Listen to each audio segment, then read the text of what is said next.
Hey, I'm Naamna, and I've been thinking about time a lot lately. How strange it is that you can look back at a version of yourself and feel both love, heartbreak for them at the same damn time. You ever done that? Look back at who you were maybe 5 years ago, maybe just last year, and think, damn, you really were trying your best, huh? This episode is a letter to younger me.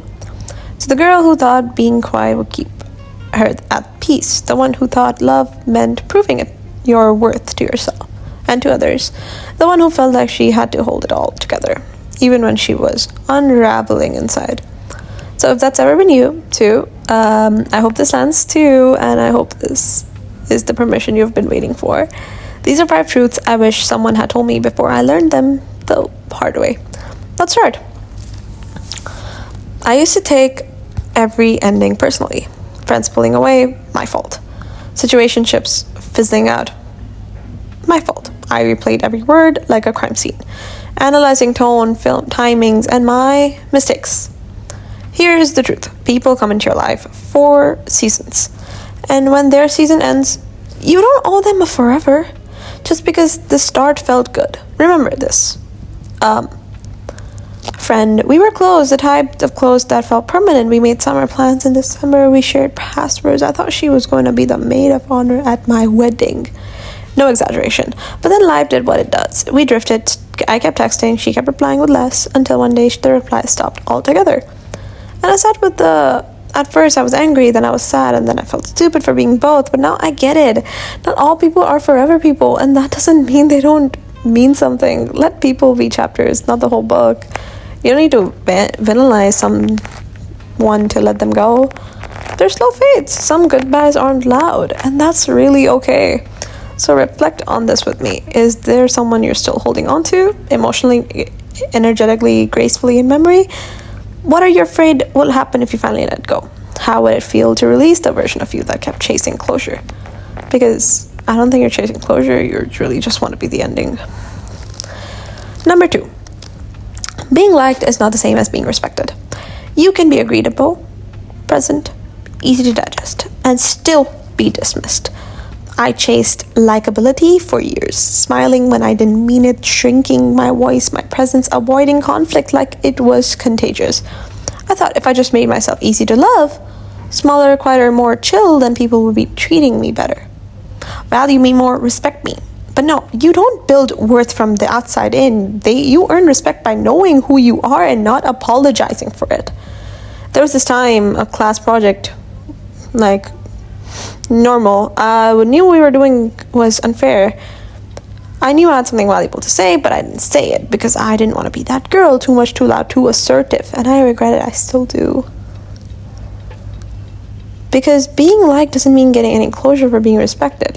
When you stop living for approval, people might not like you as much, but they'll start taking you seriously. And most importantly, you'll start talking and taking yourself seriously. Remember this, you're not there to be playable, you're there to be powerful. And yeah, don't disregard yourself. Truth 3, healing is not pretty, and that's quite normal. Let's talk about the real healing, the kind that looks like relapsing into old habits you swore you were done with, the kind that makes you cancel plans, avoid mirrors, cry in grocery store parking lots, the kind that makes you feel like you're doing it all goddamn wrong. Instagram healing is candles, journals, and self-care. Real healing is messing. It's very, very messy. That is not the flaw in the system, that is the system. There was this heartbreak, and thought it was over until I wasn't. One text, and it all came rushing back. I judged myself. Aren't you smarter than this? You've already grown past this. But healing isn't linear. You don't tick boxes and get golden stars. Stop measuring your growth by how good you feel. Measure it by how honest you are willing to be. Have it be heartbreak towards friendships, parents, families, friends, relationships, anything. Mine was very small, but I'd still question myself, and that shows I was not done healing. And when I was finally over it, well, And that just means, like, you're good. If you're tired, it's not weakness. It's literally just proof that you've been trying. And after you're done with it, damn, you feel good. You don't understand how good it feels. Truth 4, no one's really watching you. That's literally the freedom. We live like we are being watched all the time. Like every move we're making is being judged, rated, recorded. And I still feel it by this day. I'm not saying I'm over this one, really. This one's still stuck there. But the truth is, everyone in there is in their main character of their own story. But most people are too busy worrying about themselves to obsess over you every moment. That outfit you stressed over? Forgotten. The awkward thing you said in class? Nobody even remembers it. The text you overanalyzed? Probably no one even noticed. There was this one time I tripped, literally face planted in the middle of a corridor. I wanted to literally grand open in wetness style, upside down style, and engulf me in there. But no one really gave a shit. I'm not on a tribal. You're just living, and start acting like it. Be cringy, be loud, try again, be seen. The spotlight isn't real. You are. So stop pretending to be someone you're not. Stop pretending to be perfect, because even if you make a mistake, everyone does it. We're humans, not robots. Truth 5. You don't have to earn rest. Our culture treats exhaustion like a personality trait, like being busy is a badge of honor. If you're not burned out, are you even trying? But rest isn't optional. It's not a prize you get after you've suffered. It's not something you have to deserve. It's a requirement for being human. I remember my burnout moment mid-exams. I was studying way too much. Caffeine overload pushed through when everything was really begging me to stop. And then I just literally crashed out. It's not just emotional, physically. After that exam period ended, I couldn't get out of bed. My body's literally said, if you won't slow down, I'll do it for you. And now I build rest in. Schedule resting times like it's supposed to be.